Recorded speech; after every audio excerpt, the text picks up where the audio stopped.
Welcome back, guys.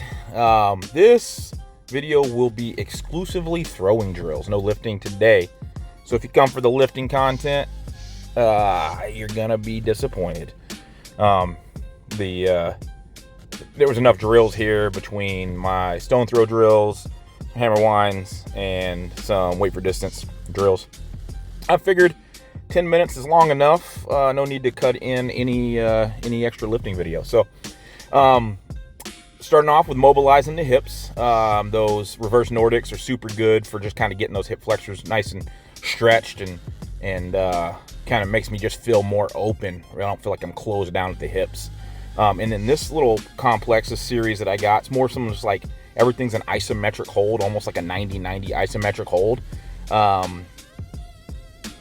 With this, I don't even know what they're all called, so don't ask me. But yeah, just trying to. You can see here, I got the down knee at a 90 degree. It is hovering at a couple inches off the ground, and I'm really just trying to like flex the glute and drive that hip through the up hip through.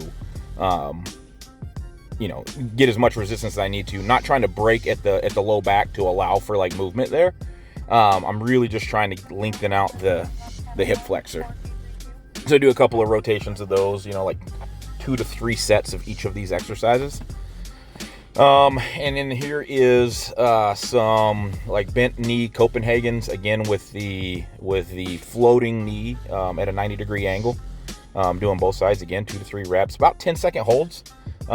Really, again, just trying to make sure that the spine doesn't break. I'm trying to, basically trying to do these things with a straight spine.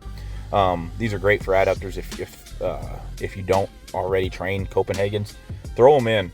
We do so much as lifters. We do so much with externally rotating the hips, and we neglect those inner thighs. And they're important. They're important for hip health and stability. So I know as much as anybody. These like single leg glute bridges, single leg glute bridge. Again, driving with the glute to just kind of push through it, the hip through. These are incredibly difficult for me. You see me trying to get my balance there a little bit on a bench. It's easy to lose it left to right, but these are pretty difficult for me to actually get that hip all the way through. I'm fairly heavy, so pushing up on one leg, 300 pounds is a chore. So it does get that glute kind of firing real hard though, and which leads to me hopefully being able to utilize some, not being as locked up in the front and being more active in my glute. Should be able to utilize that to get the hips more power through as I'm rotating through in the throws. Again, don't know what this is, but another isometric hold. I got my heel off the ground on both of these. I was trying to focus on keeping up with my toes, and I had to remind myself to do that. Even that front toe, staying up on it a little bit. Overall, I've done that for 2 or 3 sessions in a row now, and I like the way it makes me feel. Jury's out. I'm doing a lot of stuff, so who knows what's actually working, but it can't be hurting for sure. Isometrics are a great way to kind of pattern movements or become more stable in certain joint angles. So this is going to be, the next few videos will be my standard progression that I use, that Nick Ponzio has me on right now for basically graduating up from just practicing the positions from power position. You'll see here getting that knee through, really concentrating on that, getting hard up on that left leg, the block leg, and pushing that right hip all the way through before my shoulders release and come around. Again, everything happens in slow motion because I'm trying to own the position. I'm not gliding through anything. That's not the goal. That's not the idea. I'm really just trying to fight through every inch, every angle, every degree of the position. And it's all the same, right? This is a power throw with a med ball. It should be the same. The knee, the right foot turning, the knee coming in, the right hip coming all the way through before the shoulders come around and I can like release the shoulders, and then finally the very last thing is the push with the arm. And then these step backs, main goal here, the cue that I have written down is to make that right foot turn. I'm trying to get that right foot to turn, and then I'm trying to get that left foot down to create tension across the body, to create tension between my my left shoulder and right hip, so I can create a lot of torque, basically.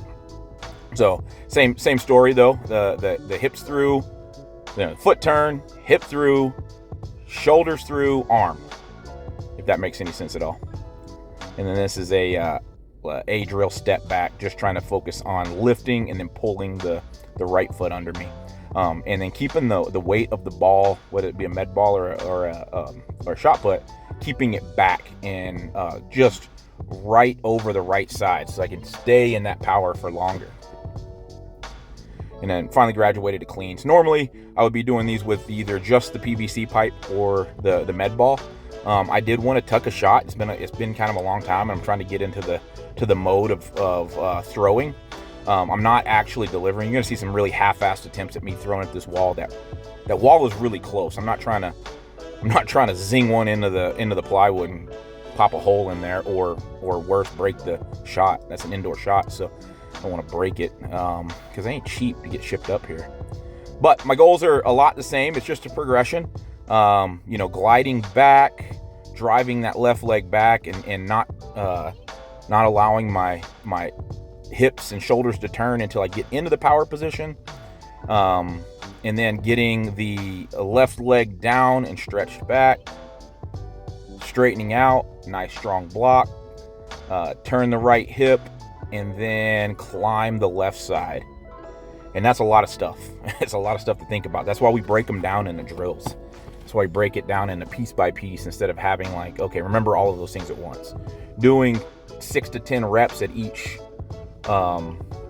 position, or at each different iteration, gives you less to think about. You kind of builds it in, stirs in the ingredients slowly. So I think this is probably the best look at a glide I've had in a really, really long time.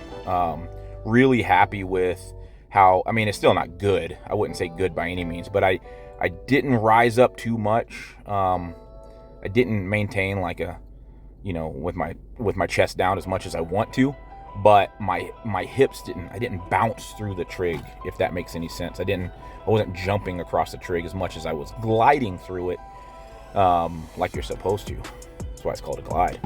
So I'm really happy with the progress so far, though. Waiting on feedback from coach. He's gonna tear me apart and tell me how dumb and how bad I look. But hey, that's how I get better.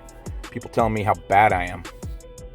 And then some simple went straight from the shot put drills into this, just some winds. Really just opening space up and feeling the hammer. Admittedly, haven't done as many hammer winds this off season as I should be doing. But still getting them in, peppered here and there. Now the intention is going to be a lot more of this. Even if I can't get outside, I will be, making sure my winds are good. Looking forward to get out and throwing the hammer, though. Watching Scott Farr in his recent Instagram post of his little workout of how he progresses his heavy hammer. His hammer gauntlet. It involves a lot of throws.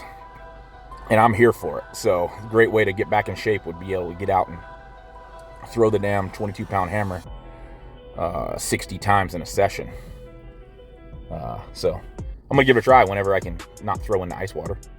And then my weight for distance drill. These were just basic, very, very basic cast and drop. I did like 10 to 12 reps of this. Cast and drop. The idea is to get a good solid cast, replace the feet like I'm supposed to, and then create a low point in the back, and then just let go of the bag. And it should be landing a little bit more behind me than it is. The fact that it's not means I'm not as wrapped as I need to be. So I guess I'm a little late, we could call it, a little early, I guess. And just getting my balance back, getting my throwing legs back under me.